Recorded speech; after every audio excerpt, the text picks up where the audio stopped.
I think I can say that our approach to capacity development is very similar to the approach of the European Commission, and actually very similar to the approach of many other development agencies.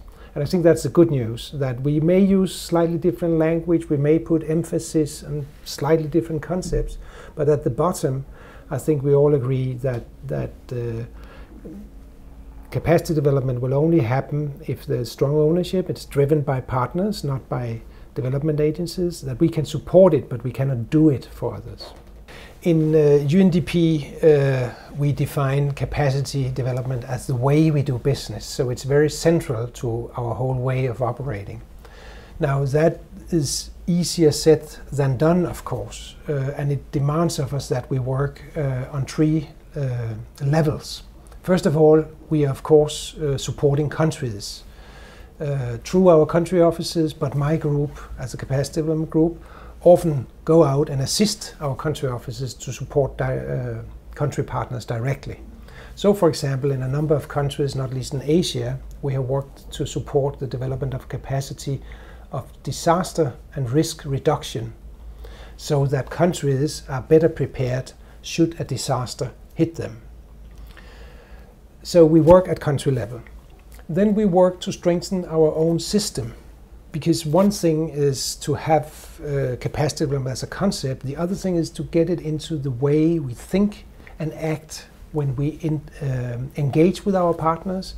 And it's about training, it's about learning events, it's about strengthening the procedures in our system, it's about quality assurance, and it's even beyond UNDP, because in the UN development group, the broader UN system, we work together to get to a uniform platform for capacity development. And the third level is the international processes that help strengthen the, so to speak, global agenda of capacity development, very linked to the aid effectiveness agenda.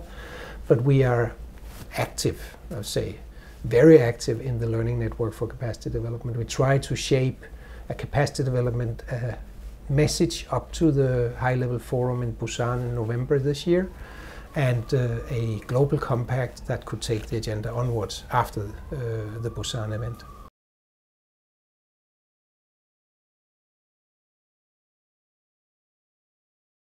I think that they are compatible. Unfortunately, it's become like, oh, either you go for short-term or you go for long-term, and that's a false dichotomy.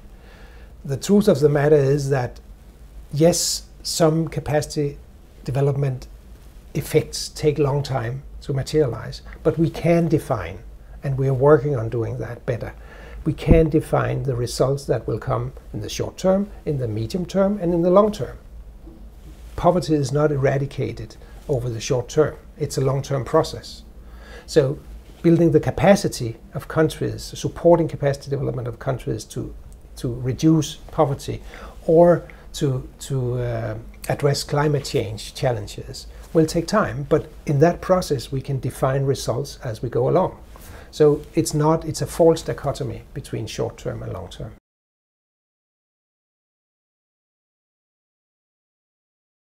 In the high-level forum in Busan, I hope that capacity development will come clearly into the political statement of Busan. It can be phrased in many forms, and should it not be phrased as capacity development, then we nonetheless have to put the agenda forward. And after Busan, I'm sure that we will be able to shape an agenda with partners and driven by partners in the South. It's encouraging that a number of African countries, not least, are focusing strongly on capacity development in what they are saying should be prioritized.